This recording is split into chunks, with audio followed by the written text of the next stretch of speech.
mga kapobre. Yan. Kamusta mga araw nyo? Magkaroon tayo ng pagkakaabalahan. Malaking bagay din siya. Hindi lahat naman ang nandito sa abroad ay sinuswerte. Kailangan sipagan lang natin. Kayo, kumusta ba yung mga araw nyo? Ito, hindi ko alam kung saan ginagamit to. Ano to eh? Ang isang peraso. Silsibot?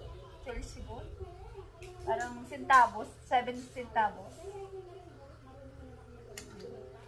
So, 500 pieces nito. Bale,